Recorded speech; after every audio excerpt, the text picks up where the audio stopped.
गं गणपतये नमः। आज बुधवार के दिन आइए सुनते हैं रिद्धि सिद्धि की कथा। एक बार श्री गणेश गंगा किनारे तप कर रहे थे। इसी कालावधि में धर्मात्मज की नवयौवना कन्या तुलसी ने विवाह की इच्छा लेकर तीर्थ यात्रा पर प्रस्थान किया। देवी तुलसी सभी तीर्थ स्थलों का भ्रमण करते हुए गंगा के तट पर पहुंची। गंगा तट पर देवी तुलसी ने युवा तरुण गणेश जी को देखा, जो तपस्या में विलीन थे। शास्त्रों के अनुसार तपस्या में विलीन गणेश जी रत्न जटित सिंहासन पर विराजमान थे। उनके समस्त अंगों पर चंदन लगा हुआ था। उनके गले में पारिजात पुष्पों के साथ स्वर्णमणि रत्नों के अनेक हार पड़े थे। उनके कमर में अत्यंत कोमल रेशम का पीतांबर लिपटा हुआ था। तुलसी श्री गणेश के रूप पर मोहित हो गई और उनके मन में गणेश से विवाह करने की इच्छा जागृत हुई। तुलसी ने विवाह की इच्छा से उनका ध्यान भंग किया। तब भगवान श्री गणेश ने तुलसी द्वारा तप भंग करने को अशुभ बताया और तुलसी की मनसा जानकर स्वयं को ब्रह्मचारी बताकर उसके विवाह प्रस्ताव को नकार दिया। श्री गणेश द्वारा अपने विवाह प्रस्ताव को अस्वीकार कर देने से देवी तुलसी बहुत दुखी हुई और आवेश में आकर उन्होंने श्री गणेश के 2 विवाह होने का श्राप दे दिया। इस पर श्री गणेश ने भी तुलसी को श्राप दे दिया कि तुम्हारा विवाह एक असुर से होगा। एक राक्षस की पत्नी होने का श्राप सुनकर तुलसी ने श्री गणेश से माफी मांगी। तब श्री गणेश ने तुलसी से कहा कि तुम्हारा विवाह शंखचूड़ राक्षस से होगा, किंतु फिर तुम भगवान विष्णु और श्री कृष्ण को प्रिय होने के साथ ही कलयुग में जगत के लिए जीवन और मोक्ष देने वाली होगी। पर मेरी पूजा में तुलसी चढ़ाना शुभ नहीं माना जाएगा। तब से ही भगवान श्री गणेश जी की पूजा में तुलसी वर्जित मानी जाती है। यह भी कहा जाता है कि ब्रह्मा जी ने रिद्धि एवं सिद्धि को शिक्षा हेतु गणेश जी के पास भेजा था। गणेश जी के समक्ष जब भी कोई विवाह का प्रस्ताव आता तो रिद्धि एवं सिद्धि दोनों की गणेश जी और उनके मूषक का ध्यान भटका देती थी, क्योंकि वे दोनों ही उनके साथ विवाह करना चाहती थी।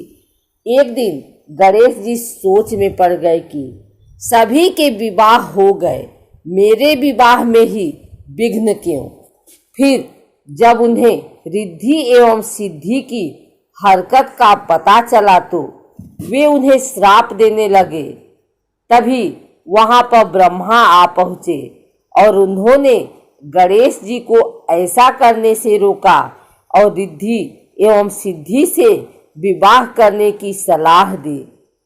तब गणेश जी मान गए। फिर गणेश जी का विवाह धूमधाम से हुआ। श्री गणेश के साथ साथ उनकी दोनों पत्नियां रिद्धि सिद्धि एवं उनके पुत्र शुभ लाभ व क्षेम का पूजन भी किया जाता है। रिद्धि बुद्धि विवेक की देवी और सिद्धि सफलता की देवी है। स्वास्तिक की दोनों अलग अलग रेखाएं गणपत जी की पत्नी रिद्धि सिद्धि को दर्शाती हैं। भगवान गणेश जी को सभी दुखों को हरने वाला कहा जाता है। अगर किसी पर गणेश जी की कृपा हो जाए तो असंभव कार्य भी संभव हो जाते हैं।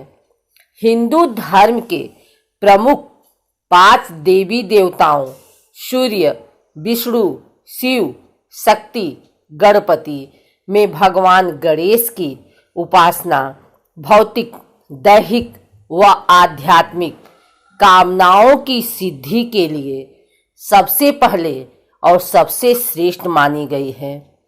इसका कारण केवल भगवान गणेश के गणाध्यक्ष व मंगल मूर्ति होना ही नहीं, बल्कि उनके साथ गणेश जी के परिवार की कृपा भी मिलती है। जहाँ भगवान गणेश विघ्नहर्ता हैं, तो उनकी पत्नियां रिद्धि, सिद्धि, यशस्वी, वैभवशाली व प्रतिष्ठित बनाने वाली होती हैं। वहीं शुभ लाभ, हर सुख सौभाग्य देने के साथ उसे अस्थायी और सुरक्षित रखते हैं। शास्त्रों में ऐसे ही सुख सौभाग्य की चाहत पूरी करने के लिए बुधवार को गणेश जी पूजन में गणेश जी के साथ रिद्धि, सिद्धि व लाभ, क्षेम का विशेष मंत्रों से स्मरण बहुत ही शुभ माना गया है।